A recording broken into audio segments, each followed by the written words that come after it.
ಮೇಲೆ ಚರ್ಚೆ ಮಾಡ್ತಿದ್ದಾರೆ ಸರ್. ಇಲ್ಲ, ಇದೇ ಆದಂತೆ ಪ್ರಪೋಸಲ್ಲು ಡೇ ಒನ್ನಿಂದನೂ ಎಲ್ಲರೂ ಅದಕ್ಕೆ ಸಹಮತ ಇದೆ ಇಲ್ಲಂತಿಲ್ಲ. ಆದರೆ ಅದಕ್ಕೆ ಬರಬೇಕಿಲ್ಲ, ಅದು ಕೂಡಿ ಟೈಮ್ ಬರಬೇಕು. ಸೊ ಸಾಧಕ ಬಾಧಕ ಚರ್ಚೆ ಮಾಡಲಿಕ್ಕೆ ಎಲ್ಲರೂ ಆಸಕ್ತಿ ಇದ್ದಾರೆ.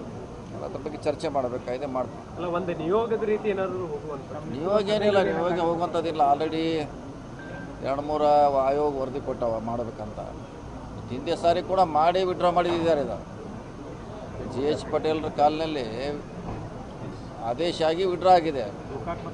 ಗೋಕಾಕ್ ಚಿಕ್ಕೋಡಿ ಎರಡೂ ಆದೇಶ ಮಾಡಿದ್ರು. ಈಗ ಅದನ್ನೇ ಮತ್ತೆ ಯಥಾಸ್ಥಿತಿ ಜಾರಿ ಮಾಡಬೇಕಷ್ಟೇ, ಈಗ ಸಿಂಪಲ್ ಆಗಿ. ಆವಾಗೂ ವಿಡ್ರಾ ಆಯಿತು, ಆಗಬಾರ್ದಿತ್ತು, ಆಯಿತು. ಸುಮಾರು ಎಷ್ಟೀಗ 20 ವರ್ಷ ಆಯಿತು ವೇಟ್ ಮಾಡ್ತಾಯಿದ್ದೀವಿ. ಆಗಿದ್ದರೆ ಆಗಿ ಹೋಗ್ತಿತ್ತು, ವೇಟ್ ಮಾಡ್ತಿದ್ದು ನೋಡೋಣ. ಅದನ್ನು ಕೂಡ ಗಮನಕ್ಕೆ ತಂದಿದ್ದು CM ಅವರು.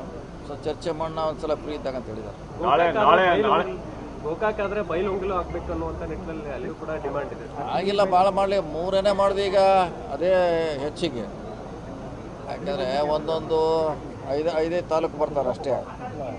3 ಮಾಡ್ರು, ಮತ್ತು 4 ಮಾಡ್ರೆ ಇನ್ನೂ ಅದಕ್ಕೇನೋ ಮಾತು ಇರೋಲ್ಲ. ಜಿಲ್ಲೆ ಅಂದರೆ ಅಟ್ಲೀಸ್ಟು ಸ್ವಲ್ಪ ಅದಕ್ಕೆ ಏನಾರ ಏರಿಯಾ ಕೂಡ ದೊಡ್ಡಬೇಕಾಗುತ್ತೆ. ಭಾಳ ಚಿಕ್ಕದು ಮಾಡೋಕ್ಕಾಗಲ್ಲ, ಭಾಳ ದೊಡ್ಡದು ಮಾಡಲಿಕ್ಕಾಗಲ್ಲ. 3 ಅಂದರೆ ಸರಿ ಇರ್ತೈತೆ. ಮತ್ತು ಹಿಂದೆ ಆದೇಶ ಆಗಿದ್ದರೆ ಜಾರಿ ಮಾಡೋಂತ ಅಷ್ಟೇ ಇರುತ್ತೆ ಅಷ್ಟೇ.